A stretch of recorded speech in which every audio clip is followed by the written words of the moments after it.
माँ को मरे 7 दिन हो चुके थे, लेकिन मासूम बच्ची को अब तक कुछ पता नहीं था। उसे लगा माँ बस ऑफिस में देर से आ रही है, इसलिए उसने ताज़ा केला माँ के लिए रख दिया और खुद सड़ा हुआ खा लिया। वो नहीं जानती थी कि माँ अब कभी लौट कर नहीं आएगी, क्योंकि उसकी आत्मा एक कोने में खड़ी फूट फूट कर रो रही थी। तभी बच्ची को याद आया कि माँ ने कभी कहा था 7 तारीख को अपने असली पिता को ढूंढना। अगले दिन वो सीधे एक प्रेस कॉन्फ्रेंस में जा पहुंची और वहाँ मौजूद अरबपति को देखकर जोर से बोली, पापा। लेकिन वो आदमी हक्का बक्का रह गया, क्योंकि उसे यकीन नहीं था कि यह उसकी बेटी हो सकती है। वो औरत जिससे वह नफरत करता था, उसका नाम सुनते ही उसके चेहरे पर नफरत दौड़ गई। असल में 5 साल पहले उसने उस औरत को शादी के लिए प्रपोज किया था, लेकिन उसने साफ इनकार कर दिया था। औरत ने उसे ताना मारा था कि वो गरीब है और उसके साथ रहकर वह सिर्फ दुख पाएगी। ये सुनकर उसका दिल टूट गया और उसने मान लिया कि वो औरत सिर्फ पैसों की लालची थी। पर उसे नहीं पता था कि उस वक्त उस औरत का परिवार दिवालिया हो गया था और उसने जानबूझकर रिश्ता तोड़ा ताकि वो उस पर बोझ न बने। उस समय वह औरत उसके बच्चे को पेट में लिए हुए थी। बच्चे को पालने के लिए वह दिन रात 3-3 नौकरियां करती रही और आखिरकार बीमार होकर एक गोदाम में बेहोश हो गई। तभी उसकी आत्मा शरीर से अलग हो गई और फिर कई दिन बीत गए, लेकिन कोई खबर नहीं मिली। तब बच्ची अकेली अपने पिता को ढूंढने निकली और कहा, मैं आई हूँ, मेरी माँ का नाम।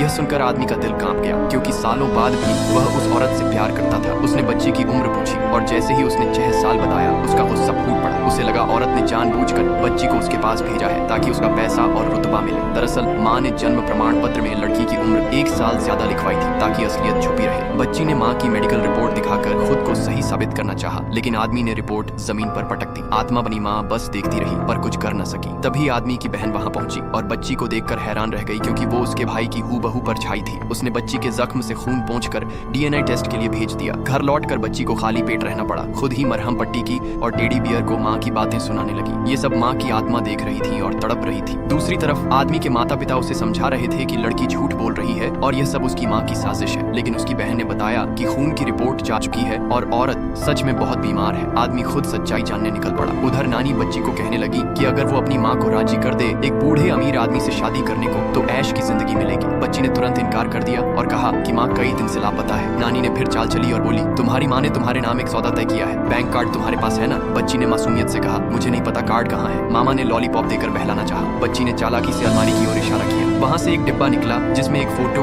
और जन्म प्रमाण पत्र था। फोटो देखकर नानी फिर ताने मारने लगी कि अब पछताने से कुछ नहीं होगा, लेकिन जब उसकी नजर तारीख पर पड़ी तो समझ गई कि बच्ची सच में उसी आदमी की संतान है। मामा ने फिर भी यकीन नहीं किया और गुस्से से बोला, अगर ये वाकई यू शियो युआन की बेटी होती तो क्या वो छोड़कर चला जाता? बच्ची ने चिल्लाकर कहा, मेरे पापा यू शियो युआन ही हैं। मामा बौखला उठा, छोटे से कीड़े, आज तुझे जिंदा नहीं छोड़ूंगा।